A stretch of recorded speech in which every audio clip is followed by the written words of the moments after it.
Ooh, what's going on? Damn it. I never forget, always forget, glasses, glare, poop.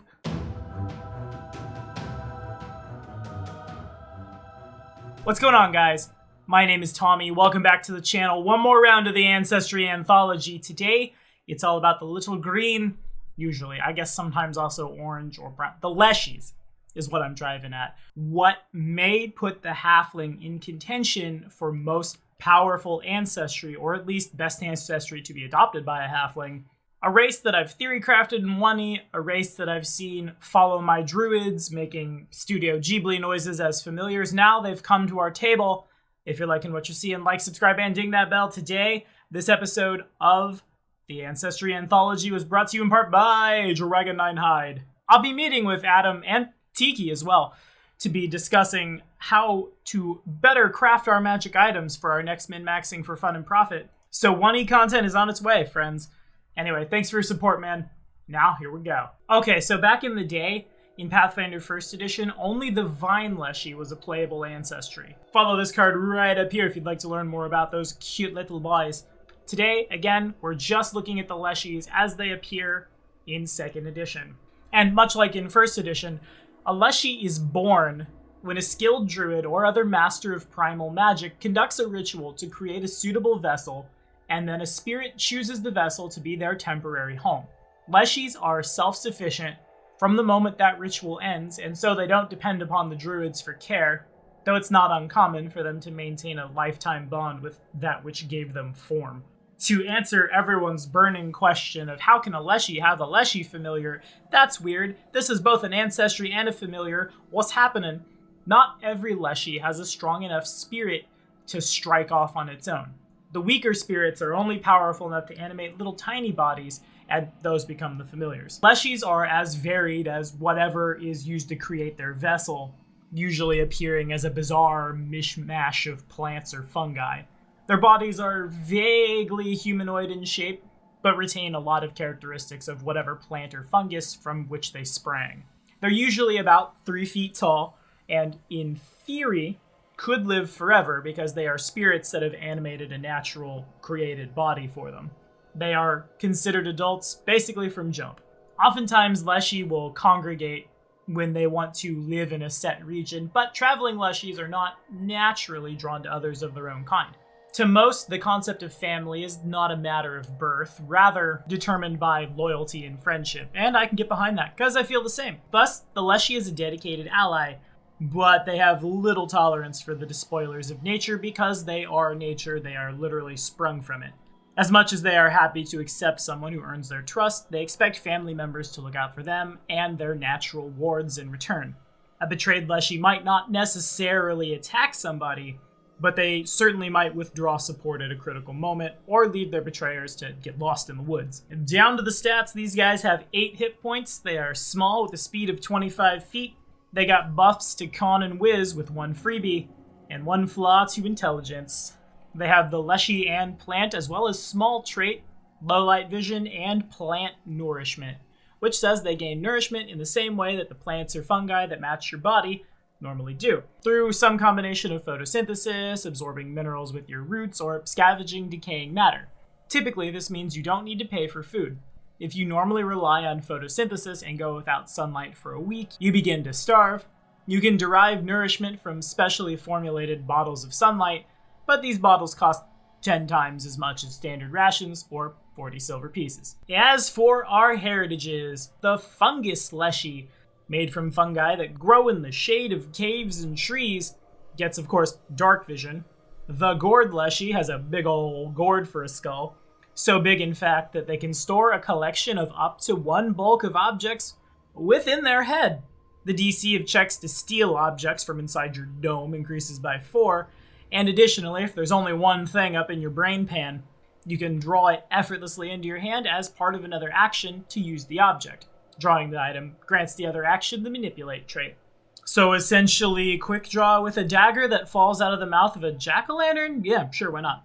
The Leaf Leshy is made mostly from natural foliage, and like a leaf on the wind, you can watch it soar, because it takes no damage from falling, is the Firefly joke I'm making there. Vine Leshies do not need to have any hands free to climb, and if they roll a success on athletics, they get a critical success instead.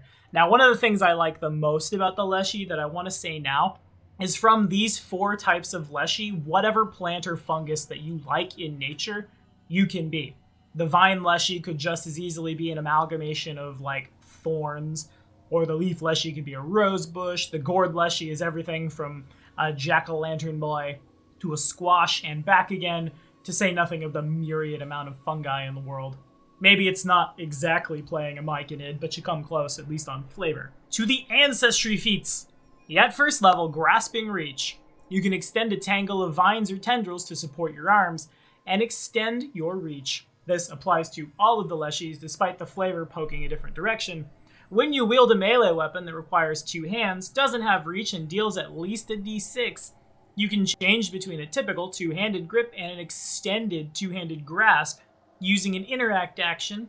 Weapons wielded in your extended grasp gain reach of 10 feet. The grasp is less stable, so the damage dice goes down by a step, but suddenly you have a d10 great axe whip thing. I really like that on flavor, if nothing else. Harmlessly Cute says that you gain the Shameless Request skill feat and a +1 circumstance bonus to initiative checks when you roll Deception for initiative. Comes up, makes a big smile, draws dagger, stabs you. Leshy Lore gets you Nature Stealth and, in fact, Leshy Lore.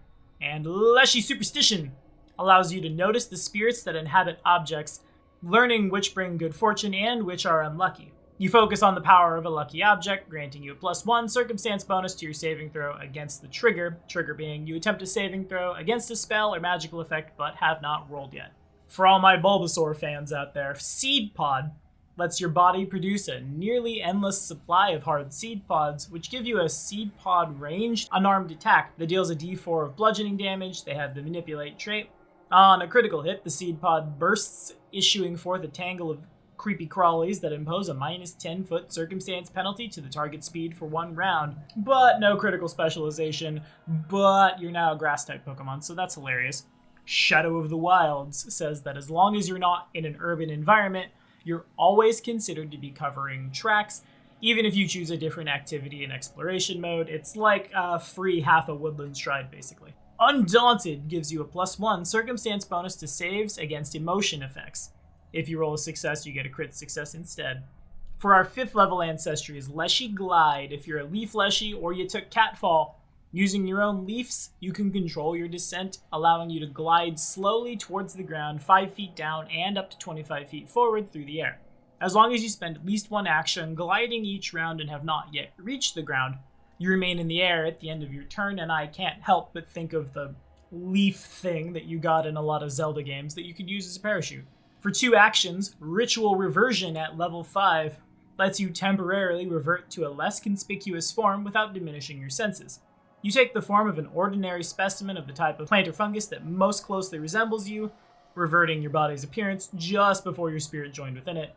This otherwise has the effect of tree shape, except now you're a small pumpkin boy.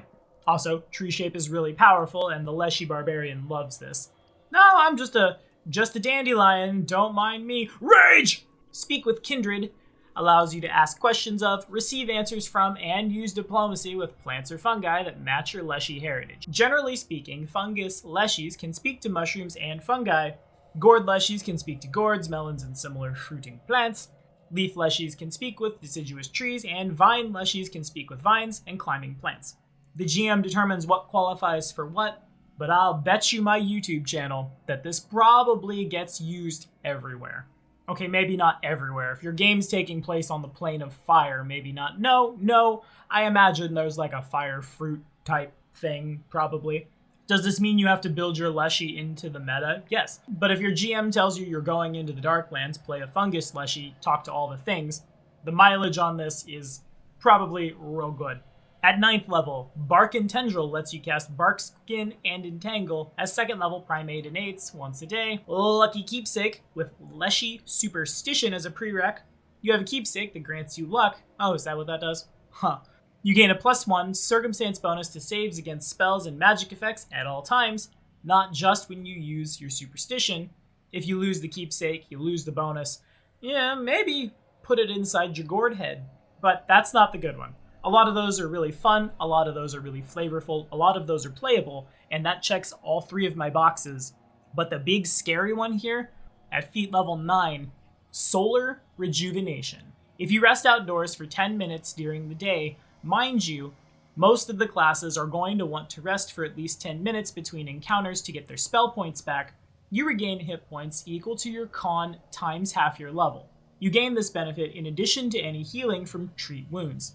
Leshies whose plant nourishment does not rely on photosynthesis require a similarly suitable environment, so a fungus Leshy needs a damp, dark environment and a pile of decaying plant matter.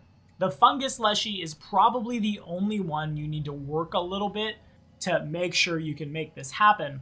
But even then, I imagine a bag of holding with some fallen leaves and somebody to cast Create Water can probably simulate this pretty darn quick. There are a lot of smart people who watch my videos, and in the comments, y'all, how would you make a suitable environment for growing fungi in 5 minutes or less? I'm sure it exists, but more importantly, there are some games where you will not have access to the sun. Again, the Darklands comes to mind. In that case, just play the fungus Leshy.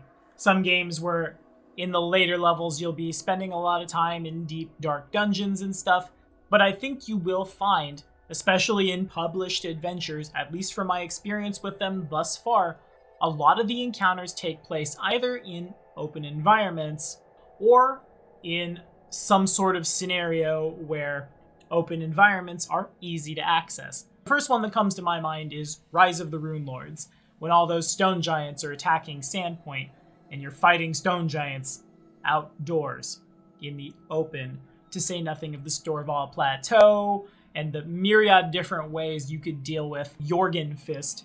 The sun is an infinite resource. Notice how this doesn't say once per day. An hour in the sun is con times 6 plus 3 times your level. Mahogany's not here on this one. I don't know how math works. We've already determined that. The point is, a lot of the time, that's free healing. Sit down, shut up, and benefit. And then also get your spell points back and whatever healing the party has, and battle medic, natural medicine, so on and so forth. Okay, so again, I think it's really cool that you can make your Leshy whatever it is you want to make your Leshy. Flavor is as flavor does, so long as it fits in one of 4 really broad subcategories. I also really like that playing a Leshy means playing something that is A, immortal, and B, probably wiser than a lot of the party from jump, a creature that has lived for thousands of years and now is given a body to walk around, is both the most adorable thing ever and an endless vessel of wisdom. I had intended to play a Vine Leshy as one of my backup characters in Rise of the Rune Lords when I was playing a hunter. I'd even deducted the gold from my sheet to perform the ritual to create a Vine Leshy, and just kind of left him to wander with some druids, and if my hunter were to die, the druid would make sure the hunter's friends were safe. It's certainly also very unique roleplay options, because you're not a humanoid. You are a spirit in the body of a plant. Not even a plant, you're just made of it, but also almost an outsider. More so an outsider than an Azamar or a Tiefling ever was, because you literally were some kind of spirit, or maybe closer to it's hard to say. I don't know exactly what you'd call that Leshy spirit. One thing I am a little surprised about, though, is that the Kami were not tied into the Leshies, since some of the smaller Kami kind of feel a lot like Leshies. Certainly, if your game takes place in Tian Sha, or in a place where the Kami are present, you could flavor it that way. But what do y'all think? How much sunlight are we soaking up? How many barbarians do we have to attack the walls of the dungeon with before we turn indoors into outdoors so we can heal? Let me know down in the comments. And we'll be probably back at the Forgotten Race review next week, huh? What with not a lot of new ancestries right now. Though we might see some alongside the Witch, Oracle, Investigator, Swashbuckler. I guess we'll see. In any case, thanks for watching, y'all. See you next time.